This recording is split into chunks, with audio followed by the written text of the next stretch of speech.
1, 2, 3. Yes, it's the Late Late Breakfast Show with your host, Bernie J. Mitchell. Are you in? Are you in?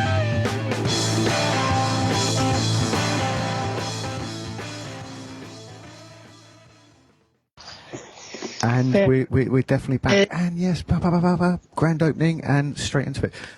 So, Claire, what are you known for, and what would you like to be known for? Oh, nice questions. All right. Well, I'm known for creating connections. Really, that's what I do. I have good ideas, and I know a lot of people, and I've got quite a decent business head that I've learnt along the way. And I'm all heart. I'm all about making social change, and that's what I'm known for. People come to me for all sorts of advice and all sorts of resources. But I made an organisation called the Melting Pot happen, which is a non-profit organisation. It's Scotland's Centre for Social Innovation, Centre for Social Change, and we pioneered the concept of co-working in Scotland when it was still one of those things that you couldn't put in Google. Nobody would know what co-working was. But I had an original idea back in the noughties and pursued it with passion and fear and courage. And it's all happening. Trepidation, yeah. It was exciting, shall we say. It was a very exciting journey. and what would you like to be known for now? That's pretty cool on its own, but yeah, what would I like to be known for? I think I'd like to be known for staying true to myself and my values and assisting people to make social change happen. It's quite fundamental to who I am. What would I like to be known for? Making good things happen, working with good people, helping them make good things happen, making a difference. I'm going to jump in there because We're going to talk about co-working and stuff. But why is social change fundamental to who you are? What's the backdrop? What's the backdrop? Okay, well, I started out my career in the third sector, and although my parents were self-employed, and in fact all of my family has a history of running businesses and small businesses, self-employment, I ended up working in the third sector, and there's just so much you can do that is both the creative side of developing and running a business and an organisation, and making social change happen. So I don't see why you would want to sell widgets like, I don't know, I know apps are the latest sort of craze in business, but, selling camping mattresses, it's not exactly very exciting. It actually doesn't set me on fire. I need something that that resonates with my values. So if you can, and also basically the world is in a bit of a terrible state. Whether that's people, cultures, the environment, doesn't matter what level you look at it, on the micro or the macro, there's an awful lot that needs our creative attention. So I don't see why you should work in any other field. And does it need more creative attention than it ever has done? Because that's something I struggle with. Well, there's certainly more complex problems. We're building on. There's always been social challenges. I mean, the Olympics were a social innovation. The poorhouses of the late 17th century, they were a social innovation of their time. So there's always challenges to respond to. I think that we've got some very pressing circumstances going on. I know that the majority of world leaders now believe that global warming is finally a reality. So even if you just thought about that, I don't have kids, but I'm sure people would like a planet for their kids to live in. You look at all of the crises going on with migrants. These things are they're all interlinked. You can't separate them, so it does your head in when you try and think about social problems and where they come from. One thing leads to another. So, I just challenges us all to apply, even if it's only a little bit, to addressing some of those issues that are going on around us. I've got two questions, and I'm not sure which order to ask them in. So I'm gonna do them We'll both see. at the same time. Is there a particular problem you want to tackle, and is there a particular person that inspires you, like David Bowie or Mother Teresa? Well, David Attenborough, classic. If I could have, I think, a T-shirt printing business with I Heart David Attenborough, I think they'd sell well. The man's a bit of he's an amazing educator. The impact that he's had internationally over the last 60 years is phenomenal, all through telly and bringing us the world. Anyway, that's just a personal favourite. People. I don't know. I'm very much a people person. I'm rooted in my community. I live in Edinburgh. I've lived here a long time, though I can't do any other accent except the one I was born with, or brought up with, should I say. And Croydon or someone like that? Oh, no, it's Kent. Maidstone, Kent. Really? Yeah. Nearly. Southern, but not that southern. That's when Number 73 was filmed. It is, in fact, just up the road, about half a mile from where I grew up. Yeah, so I remember that well. So just people. I like people. I like working with people. I like grassroots, the normal people that you would want to have around your kitchen table and have a chat with, because we've all got something to bring in our lives for ourselves. So it's really about the personal development. And then you link that to developing organisations, developing cultures, developing infrastructure and systems that make change. It's not. I don't mean to sound trite in any way. It's just that people make a difference. And I've never really had a background of. I've never worked in a large corporate, and that's a whole other. They have huge power and huge ability to make an impact. These are, very, very big organisations. But I suppose, people that I resonate with are far more local level, grassroots. And that doesn't mean to say that they all work at the grassroots at a local level. It's just that they're just normal people, None of the celebrities of Ashoka. Is there a particular social problem you want to eradicate or develop? Whichever the right terminology is, or do you... Well, it might be a Scottish thing, but I actually think we could actually just do a lot about confidence. People's confidence to embrace their future, and that doesn't really articulate it. What holds people back all the time is confidence, basically. So if we had more confidence, I don't mean arrogance, but if we had confidence in ourselves and our abilities and in the people around us and in the investors being willing to take risk, all sorts of things, I think if we had more confidence, then that would make a huge difference to any social change project, or any change, anything that you want to make social change in. Is there because when you said confidence, what popped in my head was to, find our voice. Is that, and if that's not the right track, you can say that's exactly not what I mean. No, I do. No, I don't know. I think you're right there. It's not just about finding our voice. It's finding who we are. What is our unique gift to the world? There's only one of us. So, what is it that we can bring? We're not machines. We're not robots. It doesn't matter if you, are. You just got to live a good life. Live your life. So that's definitely a philosophy I buy into. How does that play out in the melting pot? Like when you unlock the door, switch on the coffee machine. How does either you or your organisation help people find that confidence on a really kind of like what I do every day kind of thing? Yeah. Well, one, we're nice, we're friendly, we're polite, we take care and interest in people. So we know who they are when they walk in. We don't just grunt, there is someone there to take care of them. We do all sorts of learning and networking and social events. I think the co-working movement could be being greenwashed, just like everything else gets a bit greenwashed. We use that term. And hot desking is the new co-working. Well, hot desking isn't co-working. Hot desking is hot desking. It's a function. But the form is co-working. To be able to do that mixture of personal, community and organisational development, economic development. That's the philosophy, to me, of co-working.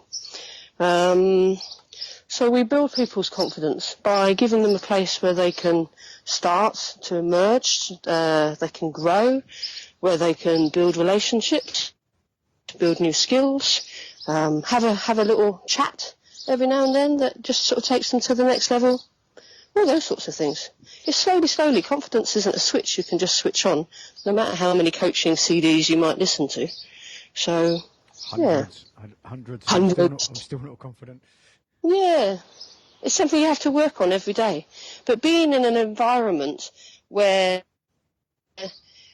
So we have an incubation program where we support people creating non-profit organisations, socially innovative but non-profit organisations. And we just evaluated it on Sunday. We had the sort of final session. And definitely what came out of that is people's confidence. You know, they don't feel alone. They thought that they were the only weird person that Business Gateway didn't really get, and said, oh, you want to do a social enterprise, or, you know, what is that? Or just open it up so that their business, the idea for their core business, which was to have social impact, would have been diluted to just serve any old customer. So we help build people's confidence in all sorts of ways, just by getting them, I suppose, being a place where those sort of maverick people who want to make the world better can come in. And even if they're not all working on social change, which they're not, that would be giving a false impression. Believing in people, it doesn't matter what their business is, but believing in people, being supportive, that's the kind of culture, what you experience when you come in. How do people, when I say how do people find you, I don't mean do they Google you, but like, oh yeah, how do the people that are right for your space find you? Because and the background to that is I think there's often people who need a space like yours wandering around and they kind of miss it. Yes. Or, they miss it, or they think they can't afford it. You know, so it's funny what people think they can afford and what they can't afford. And I don't just mean financially. I mean all sorts of emotions. People find us through word of mouth. Scotland is a small place. Edinburgh is a small city. It's only 500,000 people. So there's a lot of word of mouth recommendations. They find us by Google.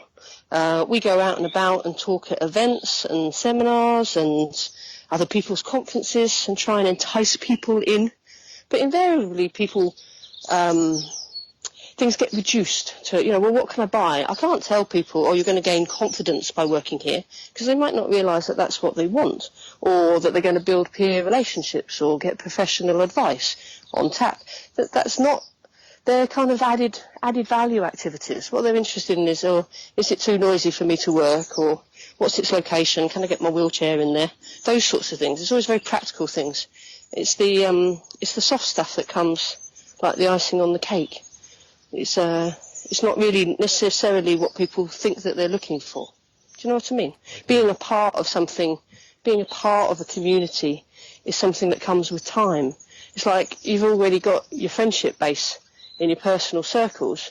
You might not really realise how valuable you'd find increasing your professional circles, and them not always being about, we don't do thrusting business cards at each other type of events. Me neither. No, don't do that. Who likes that? Nobody likes it. Nobody likes it. So we do things that people like. There's something I can't let go. And go when on. you said about the cost, a couple of sentences ago, you said about the cost and what people don't understand what they can afford. Yeah. You said the what they can't afford. Yeah. So say a bit more about that, because that was. Mm-hmm. I wrote that down in thick, heavy pen. Okay. Because that struck a chord. Yeah. Not that I'm emotional or anything. No. Never. Okay. So, what people think they can afford, they have written down in their budgets. They think, can I afford 50 quid or 100 quid or a tenner? Or I can't afford any of that. I've got no money. But then they're going to spend £4 on a pint quite regularly. Mm-hmm. Whereas the layers of support and resources that are available for very, very modest price are, the way we have our packages, they're very affordable. It's just that people have, like anything, you have to prove value to people, I suppose. You have to maintain value. People get stronger, and then they think, "Oh, I don't need to do that anymore." Or they, I don't know. Am I making any sense? You are, because I'm deciding which way to go. Because in terms of like getting stronger, like there's, like I won't leave 90 Main Yard or work hubs because I've become stronger being here. And by staying here, I build the muscle. So And you got to keep working that muscle. And very often I go, I'm a bit bored here, so I'll go down the road to Winkley Studios or something like that. But actually, I'm distracting myself. But it's harder work to stay here and keep going than it is to go and move somewhere else. So we all get. Some people get bored more quickly than others. I get bored very, very quickly. But you're also very sociable. In terms of you like meeting people, new people. So, and there's a balance with any community with how many new people and then, the sort of the churn rate. There's always churn rate. That's part of the market that we support is to enable people to come and go as they need to change gear, to scale up, to scale down, to go off and get a job, to have a baby. That's the nature of the beast. It's flexible because people need flexibility.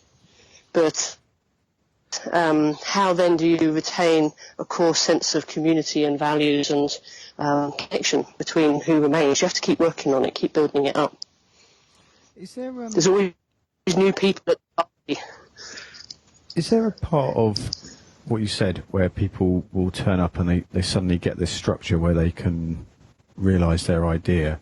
And that's an emotional cost to them as well, because they've had this like idea or project or something, so say Gandhi turned up in the melting pot, he'd be like, for ages I've been going on for Indian independence, and then suddenly Claire Carpenter and a gang help him achieve independence. Oh, bloody hell, I didn't realise that was going to happen. Now I've got to do it. Yeah, now I've got to do it. Does that, do you find that interesting.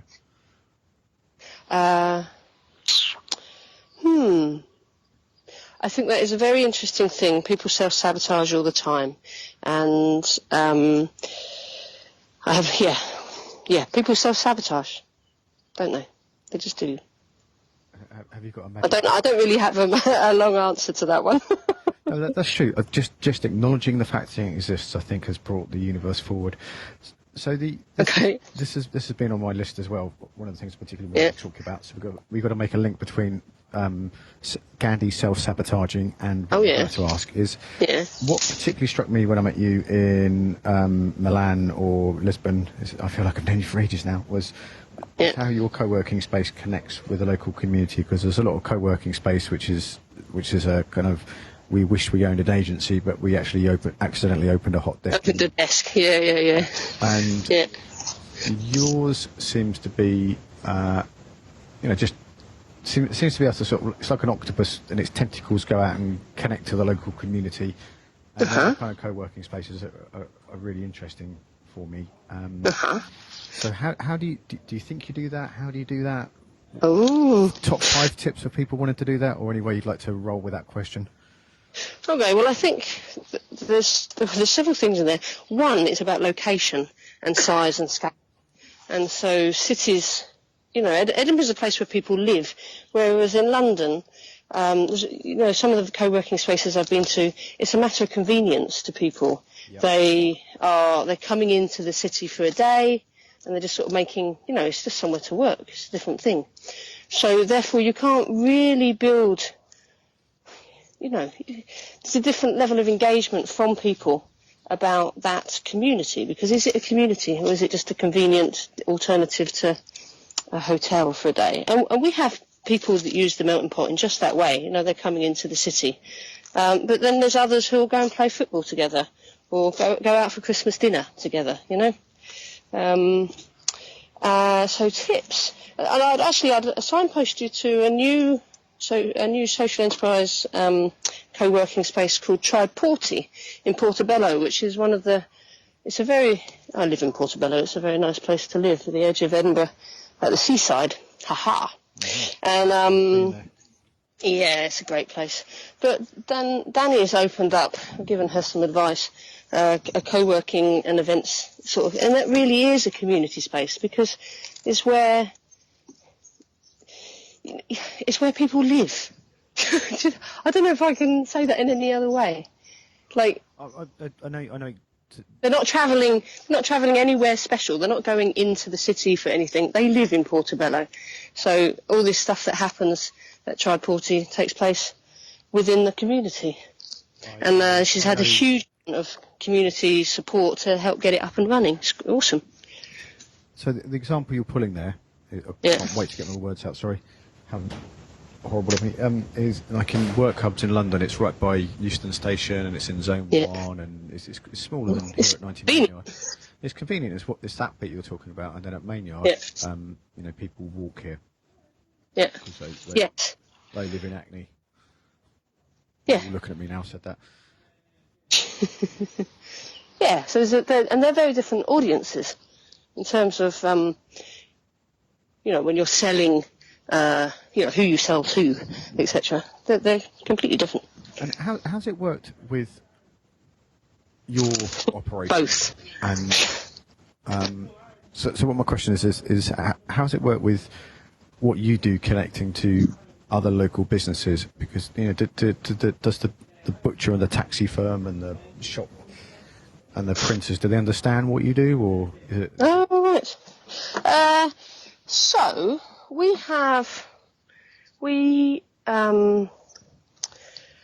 the butcher won't understand what we do, but we work because we have an event space. We have like 10,000 events delegates come a year. So we're right in the city centre. It's fully accessible space, and we do fantastic catering. And that's not meant to. I'm blowing my own trumpet because if you have great food, you have a good event, no matter how good the event was. Can I ask you why is the catering good? Is it? Because, and this was the point, we work with some great local small business owners who do fantastic food. And that's been our choice. So we buy really good quality food and then we pass that on to our events clients. So we don't try and compete in their business. We don't try and make all of our food ourselves, which we could probably save more money on, but it's another job, it's work.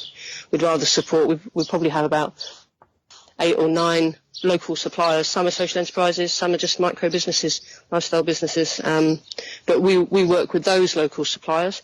In terms of printers, we don't do any of that because we've got printers. We've just got, the machines. So, Edinburgh's a small place. You can just look up Google. I need to do X, do Y. But we also, with our incubation program, we work with about 20 organisations. This business incubation program I talked about earlier, we work with about 20 organisations that some are third sector intermediaries, they're government funded to provide different forms of support, but the majority are private local businesses, and they give their expertise. We trust them, we know their quality, and we enable them to provide their expertise in group workshops and one-to-ones to the people that we're supporting on the incubation program. Can you give an example? So they know that. Have you got a story there? Well, okay, so maybe it's not necessarily a favourite story, but certainly one of the local businesses loved every year by the people who go through the incubation program is a woman who runs. She's called Charlotte. She runs a company called Noble Ox, as in no bollocks. It's a marketing company, marketing and branding. Excellent. Noble Ox. Yes. And they just love her. Every single year she comes out as one of the top favourite inputs. And part of that is because of the way she engages with them. She gives generously of her time. Not only does she do some of the workshops, but she gives them one-to-ones and follow-up. And she's very generous. Now, she will get business out of that somewhere down the line, but actually she doesn't really care. She enjoys using her skills to make social change happen. The people that we're working with are at early stage of their organisational development. Have got very, very limited resources. She knows that. What goes around comes around. She gets an awful lot out of it. Makes her feel good about her skills, what she's doing. So, it's just one example. I'd hire her company just on the name. On the name. She's very, very good. That's She's very good. So just to wrap up, what are you what are you looking for in like from things like Coworking Europe when you go to those events? What's your radar? Apart from meeting gorgeous men from down south. Absolutely, I love gorgeous men. I go there. So I've gone a couple of times every other year. Can only afford it every year. Either the time or the money.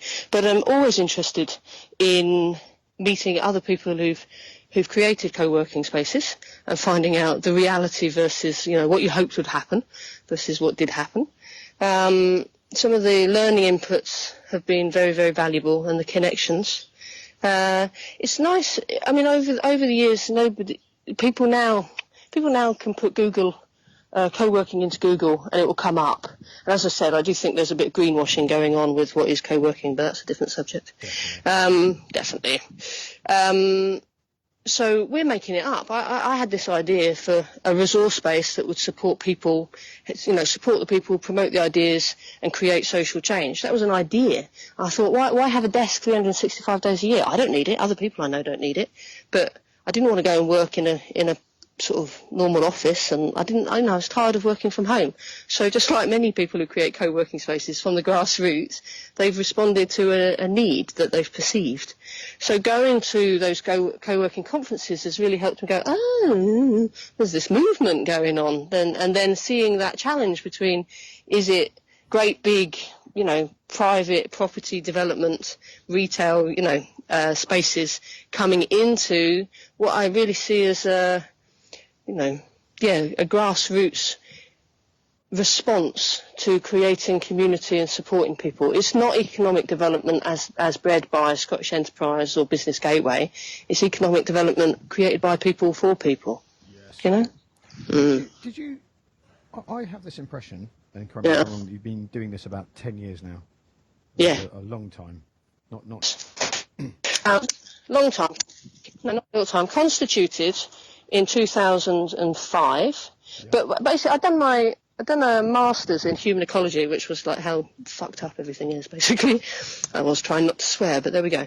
The world is in a crazy place, and although I'd worked in the third sector before that, I thought I don't want to go and work for a big third sector organisation. I want to do something. I'd been self-employed, sort of working. There's loads and loads of people who are self-employed who work for the third sector. It's like the migrant worker class of the third sector. We all use consultants because we can't afford to staff on a permanent basis. And so I wanted to create a resource base and network for those people and bring them together, because my thesis was on the motivation of eco-social activists. What people, how are people motivated to make social change? What are the barriers? What are the things that help? And relationships being got, that all matters. Anyway, I've totally forgotten where I was starting with this. Give me a clue. It was a coffee. It's how you started in 2005. And you went. So in 2003. You went to Unfucking the World, and this is how you went there. No, I don't know about that.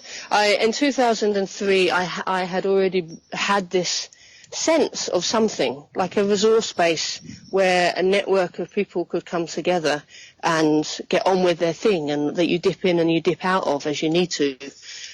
So that was 2003, and I was living in a housing co-op at the time and doing far too much work for the co-op and not enough for myself or my business. And I knew that I needed to stop working from home, and I went to Spain on my motorbike for holiday and had a bit of a eureka moment. It might sound obvious, but I thought, I just need to get an office somewhere else. I don't need to work from home anymore. And I came back from my holidays. There's an organisation called SENSCOT, which is the Social Entrepreneurs Network, and they put out an email literally when I returned from holiday saying they'd got 3 desks in a shared office. Did anybody want one? And they were going to just share that. And I thought, yes, right, that's what I need to do. I just need to get out of here. And then, so I had that lined up. And then I literally, a few months later, got an email from an organisation who's very, very well known now, called The Hub. And I read that. I don't know how they got my contact details. It had just opened Islington, literally like a couple of months. And I read that email, I thought, but that's my business idea. That's what I've been talking about with friends over wine, etc. For the last few years. That need. But come back to my point about confidence. I had no idea how to get a space. Edinburgh's a really expensive place. So I had no idea how to do any of that stuff. It was just too big. So I went down and saw them in London. They were very open to me visiting. I went there and I walked in and I thought, oh my God, this is what I'd like to make happen in Edinburgh. And if I don't do it, someone else will at some point. And then what is this thing that's been building inside of me for these last few years, this thing that I want to make happen? What is that thing? Someone else will do it. So I made a commitment. So I rang a few people and verbally made a commitment to progressing the idea. So I'd work on it for 6 months and take it forwards. And that's what happened. I could just constantly been taking it forwards. And I've made a load of mistakes. And I've done some good things. And we're still around, which is not bad considering we opened just as the recession started. So there we go. That's the little introduction. But in co-working terms, you're like a grandfather now, aren't you? Grandmother, perhaps. Sorry, yes. I'm missing something obvious, yes. But I obviously am. Anyway. Yeah, something like that. But, Scotland is such a different place to, like, London. And I remember when a hub opened up in Bristol, and it didn't survive very long. London is its own unique bubble. Spain, there's loads of co-working spaces opening up in Spain, and that's its own bubble as well, just as a whole country with the economy that's, stuff that's going on there. So there's always cultural context, always. And Scotland is a small country of small towns. I'd like to support those small towns and the people in them so that they can have a viable co-working space, because, there's that whole thing about scale needed to be viable. So how can they do that? That's what I'm interested in next. Working with local people at a local level to to effectively and quickly create co-working communities. So kind of like my incubation program, but specifically around co-working in more small towns. That's a really interesting topic. For increasingly, like with Fill at Work Hubs, that's the angle that is becoming much more attractive than cool amps and £500 chairs. So, oh yeah, who's got £500 for a chair? Oh my, that's ridiculous. I haven't got money for medicine, but I've got money for a £500 chair. But yeah, I'm reluctantly going to draw our conversation to the end and find no problem. Have another one soon. So, where's the best place to find you online, Claire? Oh, www.themeltingpotedinburgh.org.uk. So themeltingpotedinburgh.org.uk. If you just put in the melting pot, you'll end up with a fondue chain in America. So there you go. Brilliant. Thank you very much for your time, and I'll let you get back to your garden and your day of nature. Actually, I'm rewriting our website copy. That's my job today. But you've given me a nice excuse to come out and cut the grass. First sunny day we've had in months. So here we are. I thought you were going to say years there. Well, since last summer, it's proper warm. Yeah. All right. But have a wonderful day. No, thank you. Good luck with it all. Take care. Bye. Please go to berniejmitchell.com/podcast. Bernie, lovely feedback.